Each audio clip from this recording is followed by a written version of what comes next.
there is no shortcuts. There just isn't. There's nothing. Almost anything you do in life, there is no shortcuts. Nothing in life is for free.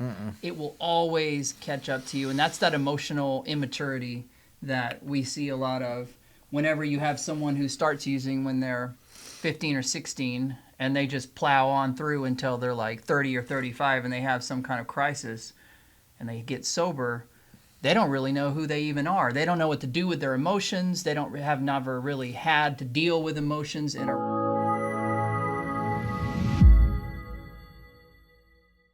All right, you are on the 14th step. It's a podcast about addiction and recovery. My name is Mark.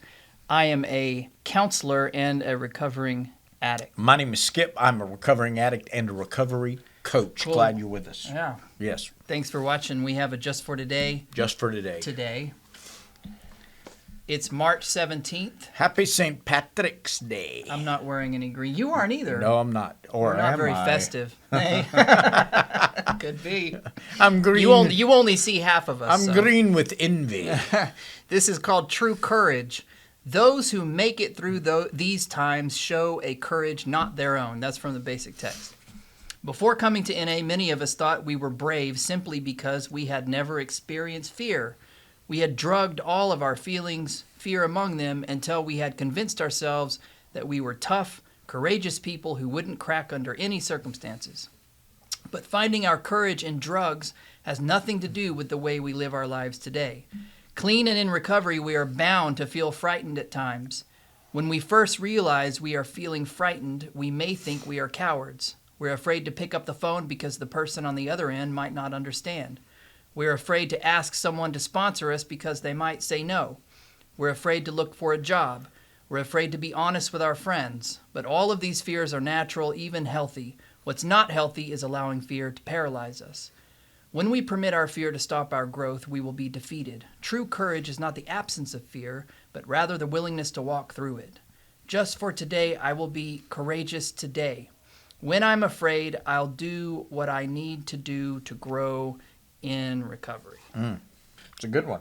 I think it's a good one because it's contrasting two different kinds of courage. Mm-hmm. It's talking about the kind of courage that we feel when we get high, which is really an unearned courage.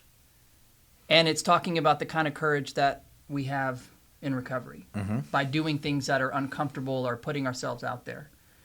And it really made me think about fear and how fear and kind of medicating that fear with drugs perpetuates the addiction. Mm-hmm.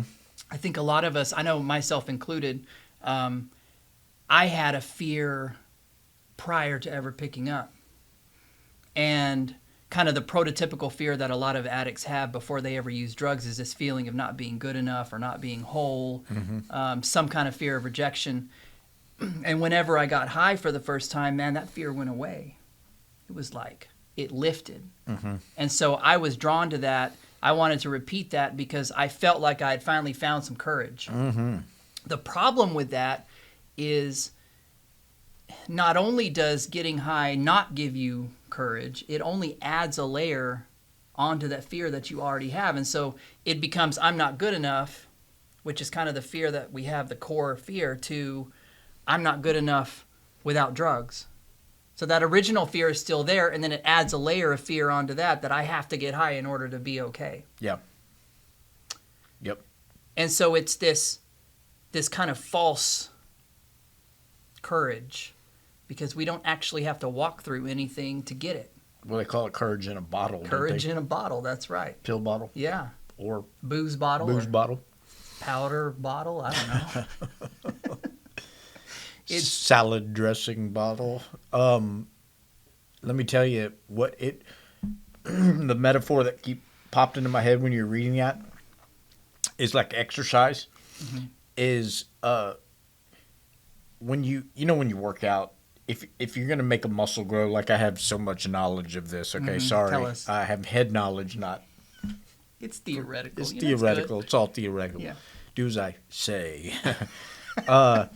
When you work out, theoretically, have to put that disclaimer in, you tear a muscle fiber down, and then when it when it heals back a little bit bigger. That's what it does. But you have to go through the process.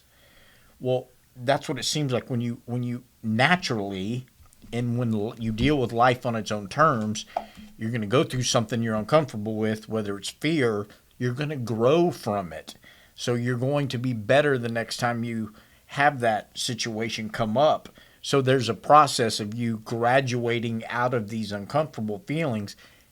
Drugs is almost like we got some sort of a shot to numb all that, and you bypass all that work and progress and evolving and getting better over time. You bypass all that and you try to jump to the end of the line, and boy, for a while it's really good because you're at the head of the line and you think it's all great. The problem is when life figures out you're cheating, you get dumped down real quick. Yeah. And it's just the same thing, man. It's just cheating. You're trying to shortcut your way to a solution that is only going to be achieved naturally through long-term working on it. And there is no shortcuts. There just isn't. There's nothing. Almost anything you do in life, there is no shortcuts. Nothing in life is for free. Mm-mm. It will always catch up to you. And that's that emotional immaturity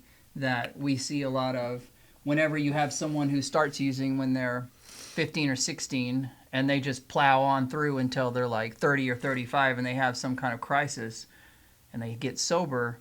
They don't really know who they even are. They don't know what to do with their emotions. They have never really had to deal with emotions in a real way. It's uncomfortable to deal with emotions. And don't you think they get mentally, if they start, whenever you kind of start doing drugs, you're kind of arrested mentally at that age. Oh, don't you are. you think? You like are. if you So start you're when you're stuck. 14 or 15 and you might be 35, 40 years old, but mentally you're 15. Because you get stuck there. Yeah. Thinking about the working out thing that you were talking about. Have you ever seen that human Ken doll? We need to put that guy on the react to his videos on the podcast. With all the plastic surgeries? He got like every muscle implant that you could get. Like fake abs, fake arms, fake chin. Boy, when that check comes in, that guy's going to be in trouble. But the thing is that nobody's fooled. Like that guy doesn't look like he's ever worked out a day in his life. Right. Oh, yeah. They think it is, though. They think everybody. I don't even know if he thinks that. We need to put that one on here. We do. Let's do that. Yeah, we'll do that.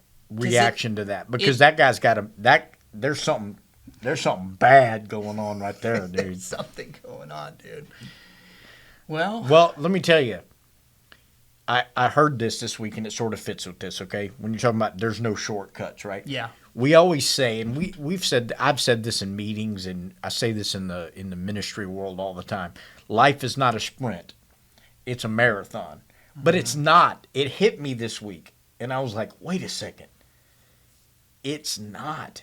You know what life is? It is a relay race. Okay. You run it with other people. Yeah. And you hand off, and you have to run it with other people. Now, it may be it's a really long relay race, but you have to have community and relationships to hand stuff off to people. Yeah. It's more of a relay race than it is a marathon, because a marathon's still by yourself, right? I like the race analogy of life. I think of it more as the running rather than trying to get to a particular destination too. That's good. It is. It's about the the experience of connecting with another person and handing things off to other people, and it's about the experience of being uncomfortable and pushing through and growing from that. We all think there's a big finish line. We're going to cross it. I don't think there is any finish line. No, I don't either. That's good. That may be a better topic. That's another topic. And I think if you live life looking for the finish line, thinking, man, I'll be happy whenever I hit that line, that goalpost is just going to keep on moving. It's not a race anymore. It's a chase. And that is not a fun time. Huh? That's a good one. Not 1 trillion. How about 1 billion?